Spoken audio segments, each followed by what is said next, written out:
Okay, welcome to Brava Wise Women Wednesday. We meet weekly online and we love to share the wisdom from our members. Today we've got the pleasure of hearing from Caryn White of Caryn White Coaching. She's sharing her knowledge on navigating uncertainty as a woman in business. By acknowledging uncertainty, understanding its impact on you and your business, and applying tips to navigate it, and you can find calm and live your life purpose with passion. Caryn is a certified coach by Jay Shetty, who helps professional women. Don't miss out on this opportunity to celebrate women by listening to our presentation today. Over to you, Caryn. Thanks, Dia. Welcome, everyone. I'm excited to discuss the topic of navigating uncertainty as a woman in business. And I'm going to do this both from a personal and a professional aspect. And I'll also share some 3 key ideas that you can implement at the end of this presentation that might be able to support you through this uncertainty. As a woman, we often find ourselves facing various degrees of uncertainty, right? Not just in our business, but also our personal lives. And although this journey of uncertainty is about embracing the challenges, discovering our inner strength, and thriving amidst this uncertainty, I will definitely admit that it can be really tough to do sometimes. So today, I'd really love to firstly share a personal story from earlier this year that not only shares the impact of uncertainty on me, but also demonstrates how it is possible to navigate through this uncertainty and all of its challenges and then emerge with a newfound inner strength, resilience, and self-belief. So I'd like to invite you to imagine just for a moment.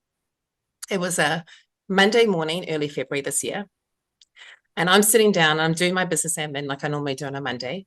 At the same time, I'm fielding sort of texts back and forth from my family who are coming to visit in a couple of months. I'm getting excited about them coming. I'm also thinking about the June break because here it's really quite long in Singapore. So I'm thinking, what are we going to do? So I'm feeling really excited. Then I receive a text from my husband and he says, I've just been delivered a SHIT sandwich.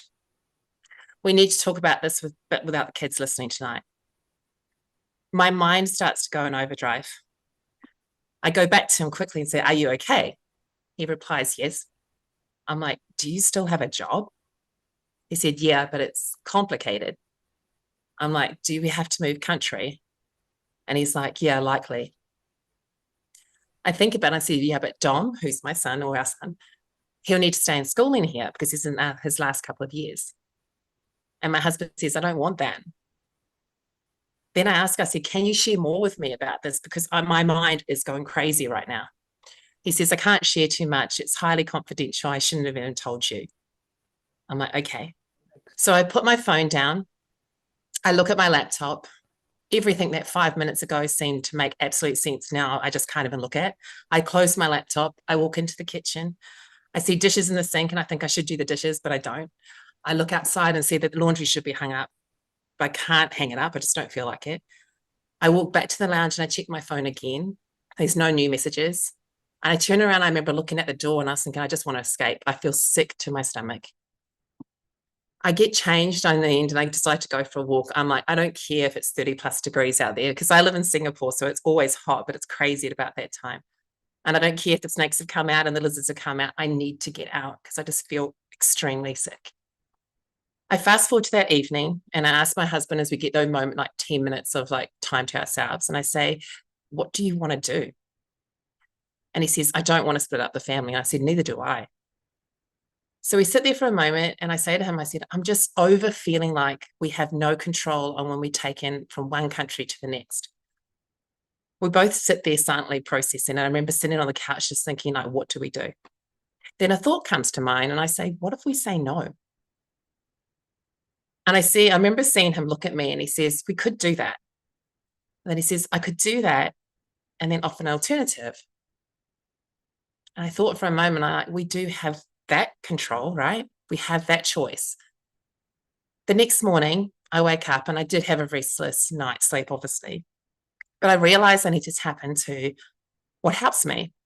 So I do a longer meditation than normal. And I want to share this with you. So I wanted to share this with my husband. So I said, I did the meditation. This is what came up. I wanted to share. I am safe. I'm always supported. My business will help us. Our family won't be split up. I need to trust. I need to surrender. I went on further to realize, and I said with them, I realized that this isn't like when we found out we had to leave China. We're different people. That feeling of sickness and anxiety is from feeling out of control and from judging those thoughts. It's really important for us to acknowledge what we feel and tell ourselves that it's okay to feel this way right now. I also go on further in my last thought text to him, and this is actually my text I did send.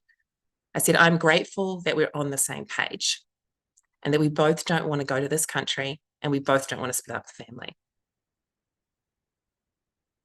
So we go on and I think about that. And I thought through this experience, I share this story because I learned that uncertainty, although daunting, can be a catalyst for personal growth. I was able to tap into things that I had been taught and had been shared with me prior to find that inner strength and that clarity that I was seeking at that time that I couldn't find from anywhere else. And it was about switching off what was going on around me and allowing those thoughts and emotions to come.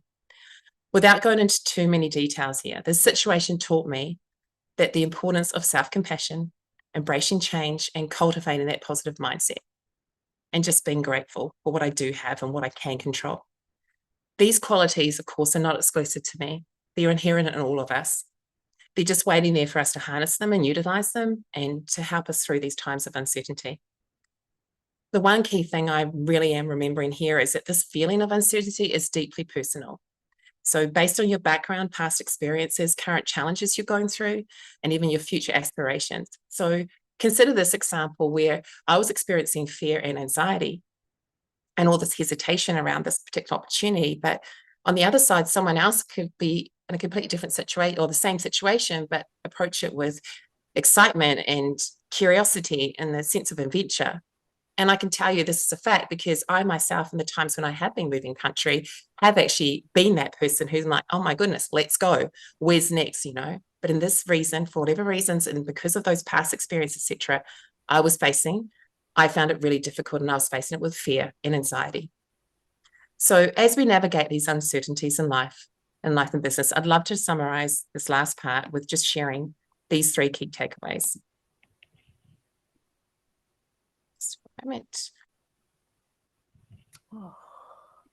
So firstly, acknowledge the uncertainty and where it's coming from. As I mentioned, think about it. Is it based on your past experiences that you're responding in this way? Is it based on future aspirations? For me, I wanted my son to finish his grade 12 here in Singapore. So that was driving a lot of the uncertainty. As well as I mentioned, the past experiences that I had from moving from China to here was influencing my uncertainty as well.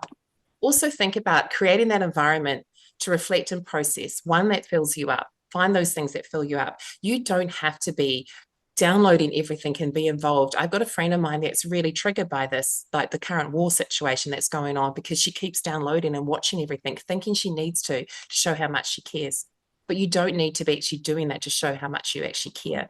It's about looking after you and doing things that fill you up. Maybe not permanently, but temporarily unfollowing certain things on your social media feed or switching off altogether, just to give yourself that grace to process. And lastly, it's about support and connection. Such groups as Brava Women, people that you know you can trust and reach out to. I myself was in a situation where I was, like I mentioned, my husband said, we cannot tell anybody. So friends, family, people I would normally reach out to, I couldn't say a thing. I had to pretend everything was okay. Thankfully, I recognized that I could reach out to my coach, which I wholly trust. And I was able to have a little bit of a conversation with her. But there's also that moment to remember that sometimes, like Mel Robbins said recently, you know, there's always a stranger out there that's ready to shine a light on you, whether they give you a smile or not. Maybe you can be that person that shines a light on somebody else. And sometimes when you're going through a really tough time and you don't feel like doing anything, the best thing you can do is actually reach out to others to ask them how they are. And that in itself helps to prop you up. So lastly, my final thought is when everything feels out of control and uncertain, remember as a woman in business, through the services you provide and the products you sell, you're already positively impacting lives. So no action is too small to make a real difference. If you'd love to connect with me, I'd love you to do it here. Thank you. Thanks, Caryn, and we'll pop your website and link below on the chat. And yeah, great presentation, and thank you for